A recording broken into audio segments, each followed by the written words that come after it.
Hello people and welcome back to another episode of Football Pundit. We are going to discuss about one of the blockbuster games that is happening today, that is Manchester United versus Chelsea, and look at the pre-match conference from both the managers and see how the game is going to plan out. So without further ado, let's get started.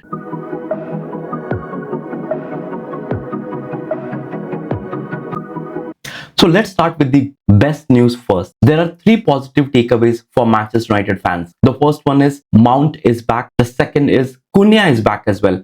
And the third and the most important one is we will get to see Sen Lammens start. Now, Rúben Amorim confirmed that Mason Mount and Matheus Cunha are fit to play against Chelsea. And I think this is something that would really uplift the Manchester United fans as they missed out Cunha badly in the previous games. Now, this reply of Rúben Amorim is all over the internet. Now, Sir Jim Ratcliffe and the team met Rúben Amorim earlier this week, and one of the reporters asked him what was the discussion all about, and Rúben Amorim jokingly said, Sir Jim Ratcliffe offered me a new contract. He said that he was offering him a new contract, and then he started laughing, and then he stated that no, it was normal things to show his support, explaining that it is a long project. He said many times, this is my first season. For me, it's not. It was good to see Rúben Amorim giving something back to the media, because I do understand that every time he goes for an interview, and by the way, he has given 491 interviews for Manchester United. I mean, make it make sense. He then later added that did Sir Jim Ratcliffe asked him to change the system? He said no, absolutely not, and not even the Pope can do that. This is my job, my responsibility, this is my life.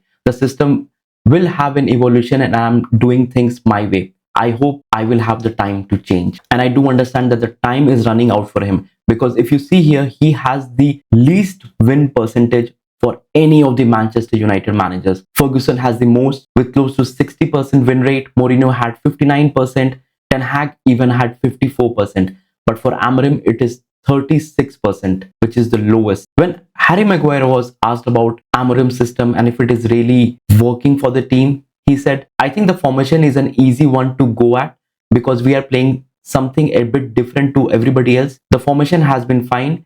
It's going to be down on the players. And I think that perfectly makes sense, because even though from the outside we see that the formation and tactics might not be working, but we also see that the players are not performing to their optimum level as well. Amorim further added that this is the only club I want to coach. I will fight with all my strength to continue my dream. And before joining Manchester United, we all heard that it was a dream from Amorim to come and join Manchester United as a manager. And I think he will do everything in his limit to make sure it works out for him and Manchester United. And I think there is no harm here, because if it works out for him, it works out for Manchester United as well. It works out for Manchester United fans as well.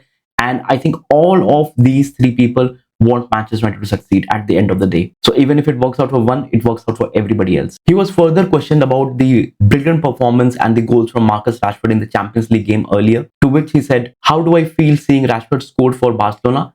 Rasmus scored his first goal with Napoli as well. I'm happy for him too. I think the reporters, they will always try to bring Rashford in the conversation to try to get something out of Amorim. And I think this was a very good reply, because they didn't ask about Højlund, they didn't ask about any other players, just specifically Rashford. Amorim also said that you never know, it happened with Sir Alex Ferguson. One game changed the history. I'm just fighting every day. The next game could be the game that changes my history. And I hope so as well. Now, Rúben Amorim did had a heartfelt message for all the Manchester United fans, and where he said, I remember that all the media and fans were saying that a Manchester United manager must have a philosophy and an identity. Everyone was saying that when the previous coach said he couldn't play the same way here as he did it at his former club, everyone was saying that he had been hired for his philosophy and his style of play, and that he wasn't able to apply here. So the system isn't the problem, it's the result. If you don't win, people will point fingers at something. We will change our way of playing, but it will take time. I do things at my own pace. If I look at the matches, I think we have been unlucky. Luck can turn around by being more aggressive and more confident. Sometimes we play well, but it lacks conviction. And to one point, I do agree, where they have played well. They have created more chances. They had the highest touches in the opposition box, but it's just that they have not been able to convert them. We saw chances against Manchester City from Buemo, Casemiro, none taken. We saw chances against Arsenal, none taken. So you cannot blatantly blame the manager for missing those chances. But yes, a lot of the tactical related things in terms of substitutions, in terms of starting things, in terms of putting Bruno deep into the midfield rather than taking his attributes and playing him up front as the number 10 as he should. So these are the things where I still don't agree with him. But yes, in terms of those chances that are misfired or not being taken, I don't think that's on Amorim. Now let's look at what Enzo Maresca had to say in his pre-match conference. Now, one of the questions that was shooted at him earlier was why Sterling and Desai been exiled from the first team, and to which he answered, "My father is 75-year-old. He has been a fisherman for 50 years, working from 2 a.m. to 10 a.m.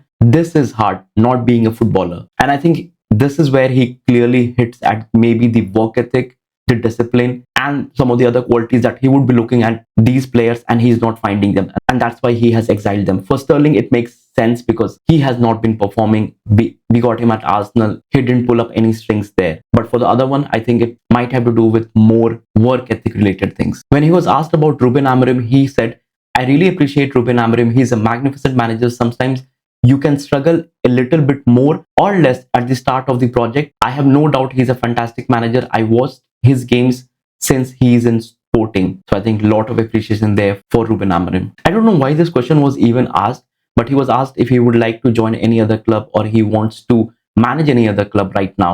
He said that, "I'm a Chelsea manager, happy to be here. In the moment that Chelsea contacted me for the first time, I said already many times, I was immediately convinced and sure." And I think this is one of the things that it would be most interesting to see, because this is also a homecoming for Alejandro Garnacho. And a lot of the people were questioning if Garnacho will be starting this match. To which Maresca said, "Garnacho versus Manchester United, I think he's ready to start.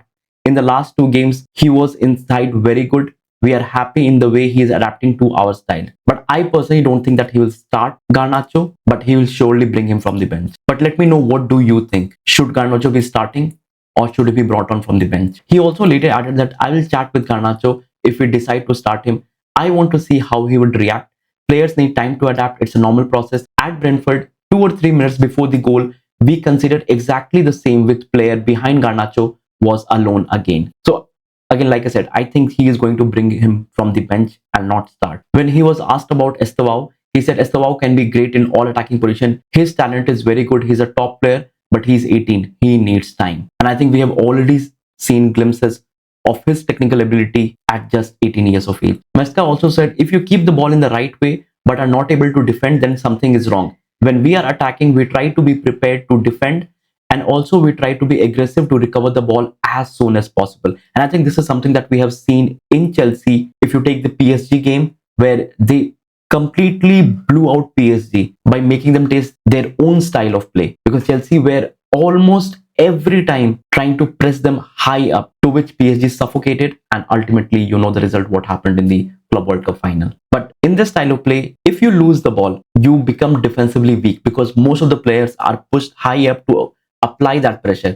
And I think that is what Maresca is talking about, where we have seen Chelsea conceding goals. And I think what he wants to address here is, you can attack, you can be aggressive, but you have to be able to defend as well when the time comes. So these were the thoughts from both the managers before the Manchester United versus Chelsea clash. Let me know your thoughts in the comments, and what do you think Amorim will be setting up for this game? Do you think he will change his style of play and maybe put Bruno a bit ahead? Or do you think he will go with the same options, just bring Cunha back, put Mount back, and I think Lammens is going to start? And also let me know your thoughts on if Maresca is going to start Garnacho or not. With that, the video is then and there. Don't forget to like, share and subscribe. This helps the channel and your brother grow, and I will see you in the next one.